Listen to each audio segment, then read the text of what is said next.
বড় ধরনের কাটছাঁট ছাড়াই কিছুক্ষণ পর সংসদে কণ্ঠভোটে পাশ হবে বাজেট। আর্থিক খাতে বিশৃঙ্খলা বন্ধে প্রয়োজনীয় পদক্ষেপ নিয়েছে সরকার, জানালেন অর্থমন্ত্রী।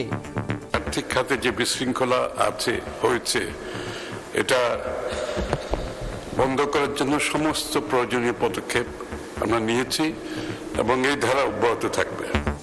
শান্তি শৃঙ্খলা ও স্থিতিশীলতা বজায় থাকলে দেশে অগ্রগতির আশা স্বরাষ্ট্রমন্ত্রীর। দেশের শান্তি শৃঙ্খলা আইন শৃঙ্খলা পরিস্থিতি যদি উন্নত থাকে তাহলে উন্নয়ন, অগ্রগতি, স্থিতিশীলতা, শান্তি সবকিছুই বজায় থাকে।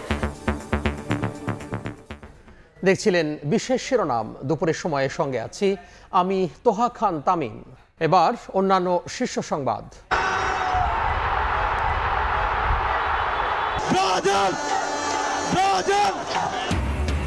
শেষ মুহূর্তের গোলে ব্রাজিলের রুদ্ধশ্বাস জয়ে বাঁধ ভাঙা উচ্ছ্বাস।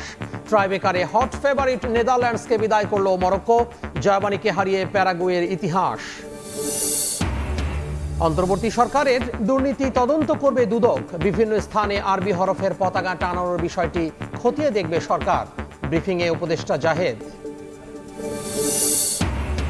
চট্টগ্রাম 4 আসনে বিজয়ী আসলামের প্রার্থিতা বাতিল। ঋণ খেলাপি হওয়ায় নিতে পারবেন না শপথ। পূর্ণাঙ্গ রায় পেলে পরবর্তী সিদ্ধান্ত নেবেন অ্যাটর্নি জেনারেল। জুলাইয়ে ওয়াসিম হত্যা মামলায় হাসান মাহমুদ নওফেল সহ 22 জনের বিচার শুরু। কুষ্টিয়ায় 6 জনকে হত্যায় ইনুর বিরুদ্ধে মামলার রায় পড়া চলছে।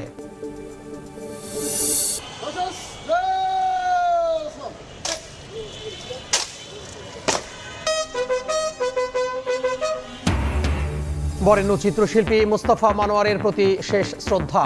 কেন্দ্রীয় শহীদ মিনারে আবেগ ঘন পরিবেশ।